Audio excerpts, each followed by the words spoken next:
I was stirring my coffee when my phone buzzed. It was early, barely 7:15. The kind of quiet where the hum of the fridge and the soft shuffle of the palm trees outside our kitchen window felt sacred. Elise was still asleep upstairs. The sun was just beginning to cut across the white tiles, and steam curled from my mug like breath. Buzz. Again. An unknown number. Miami area code. No contact name. Just a text. I don't know why I opened it. Maybe instinct. Maybe dread. But the moment I tapped the screen, the metallic taste of coffee turned to ash in my mouth. The image was grainy but clear enough. Lindsay, my wife of 9 years, was pressed against a man I didn't recognize. A dark booth. Purple neon lighting. Her black dress hiked slightly as she straddled his lap, her head thrown back, laughing like the world belonged to her.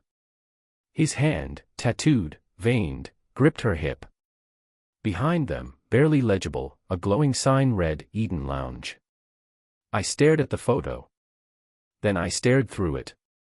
A single line of text followed, "Your wife didn't act married last night. Thought you should know." I didn't breathe. My hand gripped the phone tighter, and for a moment I heard nothing but my own pulse pounding behind my ears. I set the mug down, too hard. The porcelain clinked against the marble. A small splash of coffee hit the counter. My first thought wasn't rage. Or heartbreak. It was silence.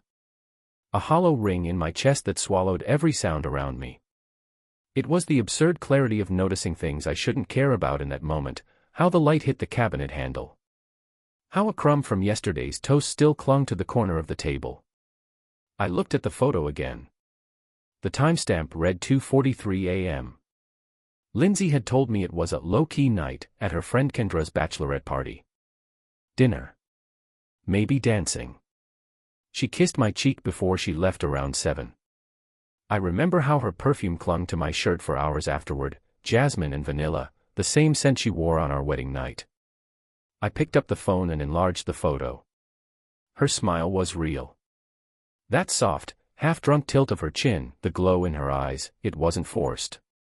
It wasn't staged. It was intimacy. And it wasn't with me. For a second, I told myself it could be fake. A joke. Maybe she fell and he caught her. Maybe it was an old photo. But denial is fragile. And mine shattered the moment I noticed her bracelet, the one I gave her last Christmas, looped around her wrist. I looked up, the kitchen suddenly unfamiliar. This house, our house, felt altered. Not broken, not yet. But dislocated. Like something sacred had been touched without permission. I walked to the sink, turned on the tap, and splashed cold water on my face.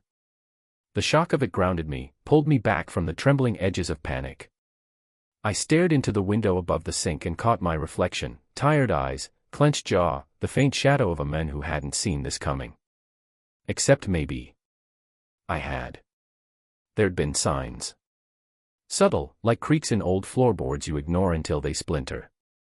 The late-night phone calls. The way she kept her screen angled away from me. The work meetings that didn't make sense. I just hadn't connected the dots. Now, someone had connected them for me. The text still hung on my screen like a scar. Your wife didn't act married last night. The door creaked upstairs, Elise. Her tiny footsteps padded softly toward the stairs. I wiped my face dry, forced my features still. She couldn't see me rattled. Not yet. I tucked the phone into my pocket. I didn't respond to the message. Not yet. Instead, I looked back at the coffee mug, now cold, and poured it down the sink. I needed something stronger than caffeine. And something much colder than panic. I met Lindsay at a food truck rally in Coconut Grove. She was arguing with the guy running a churro stand, accusing him of shorting her on cinnamon. Her voice had bite, but her smile disarmed the whole thing. I stepped in, handed her my plate, and said, "Take mine. I haven't fallen in love with it yet." She laughed. Told me I was cheesy. I told her it worked. It did.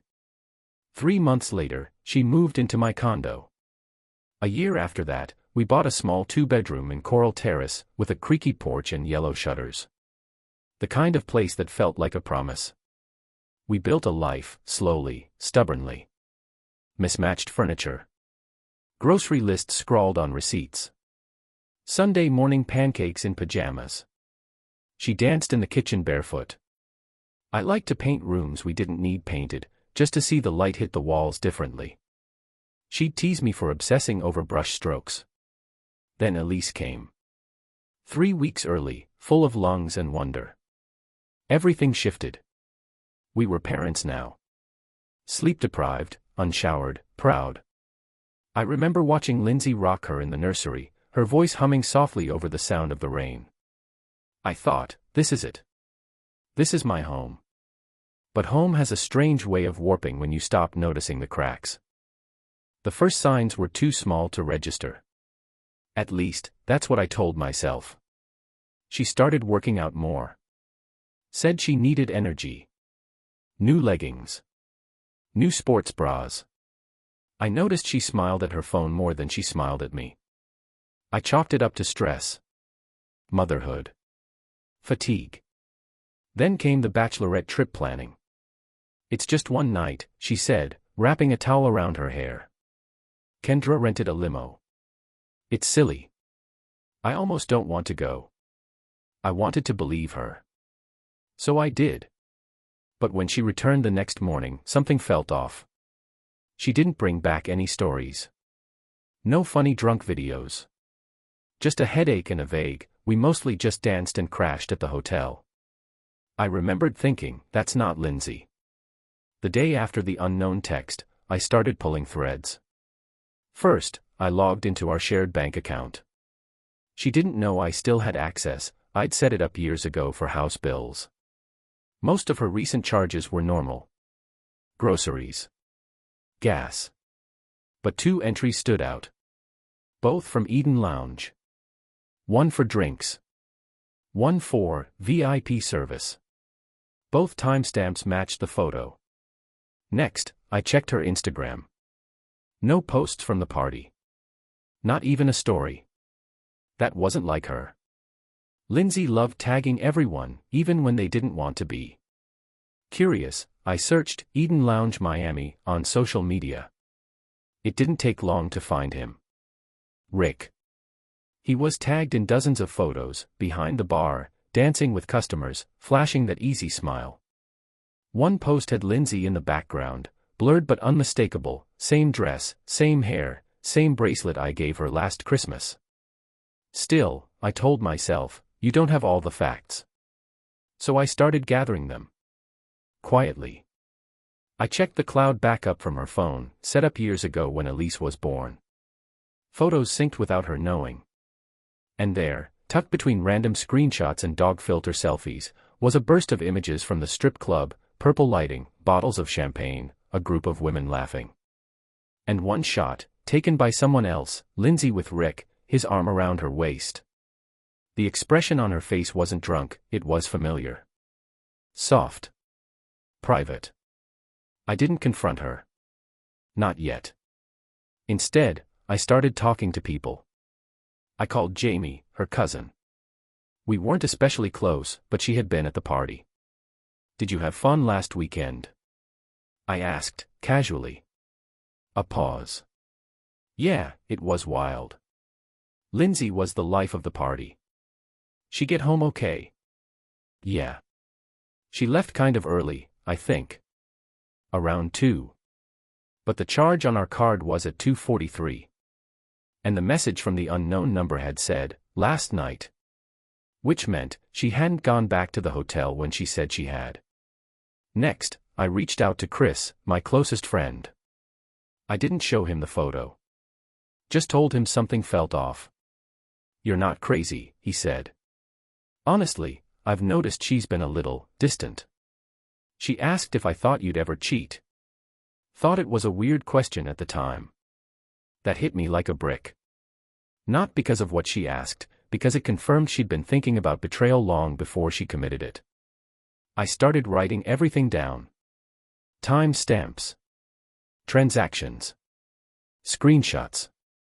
Notes from conversations. I created a private folder on my laptop titled L Case. It felt clinical. Intentional. I wasn't looking for a reason to forgive her. I was building a map out of the fog. Then I bought a small notebook. I didn't write accusations. I wrote observations. Questions. Details she couldn't explain away later. Why Eden lounged twice? Who texted me? Why now? What else don't I know? The days that followed were stiff, but normal on the surface. Lindsay smiled. Kissed Elise. Talked about buying new curtains for the guest room.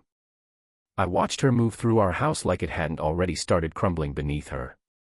But I didn't speak a word. Because when you're building a case for truth, silence is power. And I wasn't going to waste mine. By the end of the week, the house felt like a set. The kind built for a commercial, too polished, too quiet, with actors pretending to be a happy family. Lindsay moved through it as if nothing had changed. I mirrored her. Played my part. Smiled when she smiled. Kissed her cheek in front of Elise. But inside, the blueprint of my next move was already sketched and sharpening by the day. I wasn't going to scream. I wasn't going to beg. I was going to win. The first real step was calling Angela Rivera, a divorce attorney recommended by Chris's cousin. Her office was tucked into a beige office park in Kendall, nothing flashy, but efficient. The kind of place built for hard truths and clean exits. Angela was sharp. Professional. No nonsense. After I gave her the rundown, carefully leaving out anything too emotional, she nodded once and opened a file. "You're not here to fix the marriage," she said. "You're here to protect yourself." "Exactly," I said. She asked for evidence. I showed her the photos, the receipts, the synced cloud data, the party confirmations from friends. She glanced through it quickly, impressed. "You've already done half the work," she said. "This helps. A lot." Next came the strategy. She outlined custody options. Since Elise was only 7, stability would weigh heavily in my favor. I worked from home. Lindsay didn't. She'd be limited to weekends unless she fought back hard. Then property division. The house was jointly owned. Our cars were separate. The savings account, though, it had ballooned over the past few years. Lindsay had access, but I could freeze any suspicious activity with proper motion filing. Angela drafted a temporary custody proposal and advised I begin documenting daily interactions, times Lindsay left the house, how often she engaged with Elise, discrepancies in her story. "I'll be calm. But I won't be passive," I said. Angela nodded. That's the difference between reaction and preparation. I left her office lighter. Not happy, but focused. There's a clarity that comes from reclaiming control. That night, while Lindsay slept, I installed a Ring camera at the front door. Then one in the garage. I told her I wanted to tighten up home security. She agreed without much thought. The next day, I changed all my passwords, email, banking, even the thermostat app. I downloaded a private voice recorder to my phone and used it once when Lindsay stepped outside to make a call to Kendra. I caught her giggling and whispering something about last weekend still playing in my head. That was enough. I printed a transcript and filed it with the rest. I also reached out to my older brother Mark, a no-frills ex-Marine turned logistics manager in Orlando. He'd always been a straight shooter, and I needed someone like that in my corner. "I'll come down if it gets messy," he said after hearing the story. "But you've already got the upper hand. Just don't let emotion throw your aim." It didn't. Instead, I began focusing on routines that strengthened my image, because custody wasn't just about facts, it was about optics. I volunteered at Elise's school for Friday pickup duty. Brought snacks to her class's spring craft day. I cooked every meal that week, helped with her reading logs, and kept a small planner on the counter noting all her activities, visible, subtle proof of my involvement. I didn't mention Lindsay's absence. I didn't comment when she scrolled her phone through dinner. I just noted it quietly. I started therapy, too. Not because I was unraveling, but because I knew I needed clarity. Dr. Amit Rao, a quiet man with perceptive eyes, didn't ask about Lindsay at first. He asked about me. "What do you want from this?" he said. "Peace," I told him. "And the power to look in the mirror and respect what I see." He nodded. "Then don't chase justice through vengeance. Chase it through precision." So I did. Week by week, the folder labeled Case L grew thicker. I added charts, logs, time-stamped screenshots. Each one was a brick. I wasn't building a wall, I was building a bridge to the other side of this. I started sleeping better. Not because I forgave her, but because I no longer felt powerless. One Saturday morning, while Lindsay took a brunch break that stretched nearly 4 hours, I took Elise to Fairchild Tropical Botanic Garden. We packed sandwiches, sketched birds, and talked about colors. On the drive home, she said, "Daddy, I like it when it's just us." Something clenched in my chest. Me too, kid. That night, after Lindsay went to bed early, blaming a headache, I sat at my desk and laid everything out. The documents. The photos. The printed texts. The custody proposal. One final piece remained, the symbolic one. The wedding photo. I kept it in the hallway, beside our bedroom. Lindsay passed it every day. It was from the day we said our vows, her head resting on my chest, my hands cradling her shoulders. A candid shot. Our favorite. I took it down and placed it gently on the desk, beside the manila folder. It didn't hurt as much as I thought it would. I looked at that frozen version of us, the hope, the promises, and realized I wasn't mourning it anymore. I was releasing it. The next day, I bought a new frame. Not for a photo. For Elisa's latest crayon drawing, me, her, and a dog we didn't even have yet. All smiling. The sun had sunglasses. It would hang in the kitchen. Our future didn't need to be built on old vows. It would be built on new truths. And I was ready. It happened on a Tuesday. Not a dramatic evening, not stormy or cinematic. Just a plain, tired Tuesday. The dishwasher hummed in the background. Elise was already asleep upstairs, curled under her dolphin blanket. Lindsay came home late, again, smelling faintly of sugar and citrus, her makeup just slightly too perfect for book club. I waited in the kitchen, lights dim, sleeves rolled up, everything quiet except the low churn of rinse cycle and the tick of the wall clock above the fridge. The wedding photo sat on the table. Face up. Centered. Framed in dark wood. Lindsay paused in the doorway. She looked at the photo, then at me. "What's going on?" I gestured to the seat across from me. "Come. Even. Sit." She hesitated but obeyed. The silence between us was thick, like humid air before a storm. I opened the manila folder and began laying things out. Slowly. One item at a time. No drama, no narration. Just a display of truth. First, the bank statements with Eden Lounge charges. Then, printed screenshots of her cloud-synced photos. The blurred one with Rick's hand on her waist. Next, the transcript from the voice recording, her whispering about last weekend into her phone. And finally, the anonymous text message and the photo that came with it. I didn't look at her while I placed them. Only after the last page was flat did I speak. "I'm not asking if it's true," I said. "It's obvious." She sat frozen. Her mouth parted slightly, as if rehearsing lies she no longer believed herself capable of delivering. I leaned back. Steady. Cold coffee beside me. "I wanted to give you a chance to speak. Not explain, just speak. For the record." Her voice cracked like cheap glass. "You went through my things." I smiled, just slightly. "No. I went through our things. Big difference." She looked down at the wedding photo between us, the one we'd taken in the Keys. Her hand was on my chest in it.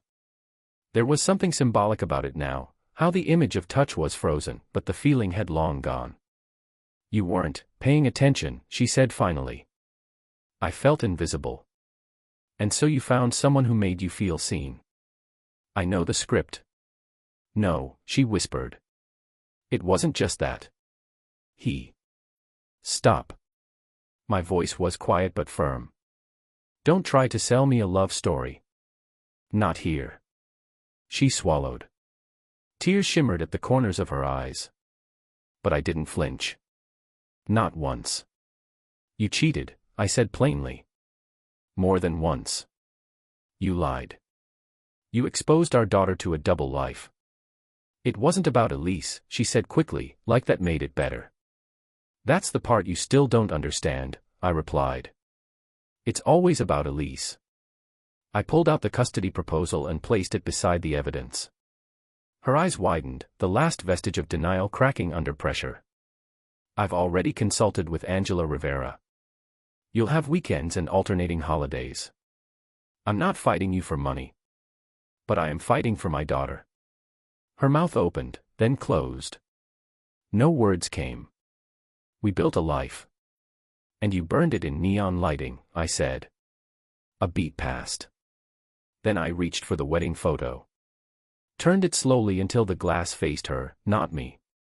We're not these people anymore. I stood up, gathered the papers, and placed them back in the folder. I didn't wait for permission or apology. She didn't offer either. As I left the kitchen, I paused in the doorway. I'll let you sleep in the guest room tonight. We'll talk with Elise tomorrow, gently. Calmly. But this marriage is over. She nodded once. No argument. Just the faintest echo of who she used to be. And as I walked up the stairs, the dishwasher beeped. Cycle complete. The divorce was finalized in 6 weeks. No courtroom theatrics. No screaming matches. Just signatures on paper and 2 people quietly acknowledging the damage couldn't be undone. Angela handled the filings efficiently. Lindsay didn't contest much, maybe out of guilt, maybe because she knew she wouldn't win. The house stayed with me. Elise too. We agreed on shared custody in writing, but the reality leaned in my favor. Lindsay took her on weekends when she could, but even then, Elise often asked to come home early. I miss you, she'd whisper on the phone. It's quieter at Mommy's. She doesn't sing when I brush my teeth. I kept our routine intact, school drop-offs, dinner at 6, Saturday pancakes. I added new things, too. We planted sunflowers in the backyard. We painted one wall in the living room a bright sky blue, just because Elise liked the name on the paint swatch, Cloud Parade. The house no longer felt like a mausoleum of broken promises. It felt like ours. Lindsay stopped calling as much. Rick disappeared not long after the separation. I heard, through mutual acquaintances, that it hadn't lasted long once it was out in the open. Illusions rarely survive daylight. The wedding photo never returned to the hallway. In its place, I framed Elisa's drawing. Us, side by side, holding a kite. No dog this time, just a big sun wearing sunglasses. The date was scribbled in the corner in purple marker. I started jogging again. At first, it was just to tire myself out, something physical to counter the emotional static. But it became routine. Meditative. By month 3, I was doing 5 miles every morning before the world woke up. Just me, the pavement, and the slow return of breath. I also kept seeing Dr. Rao. Not as often, but enough to keep myself honest. He said I'd done something rare, not letting betrayal deform me. You rebuilt without making your grief loud, he said. That's power. I didn't feel powerful. But I did feel clean. Some nights, after Elise was asleep and the house settled into its quiet, I'd sit at my desk and write. Not legal notes, not timelines, just thoughts. Reflections. Observations. It helped. Eventually, I turned it into something real, a blog. Notes from the other side. Anonymous, of course. Each post chronicled parts of the journey, not just the affair, but the quiet indignities and smaller victories. The moment I poured out that cold coffee. The exact second I flipped the wedding photo around. The first day Elise laughed again, really laughed, in the kitchen over burnt French toast. Readers found it. Slowly at first. Then faster. Comments trickled in, "You said what I couldn't." I thought I was alone until I read this. And I realized something. Justice doesn't always roar. Sometimes it's steady. Sometimes it's clean sheets and safe beds and soft music while brushing your daughter's hair. Sometimes it's not about revenge at all. It's about restoration. Last week, Elise handed me a new drawing. It was just the two of us again, sitting on a bench under a tree. She titled it, in block letters, Dad's Garden. I smiled. It wasn't just a drawing. It was a mirror. Because that's what I'd built, really, not just a case or a counterattack, but a space where something could grow again. And it was blooming.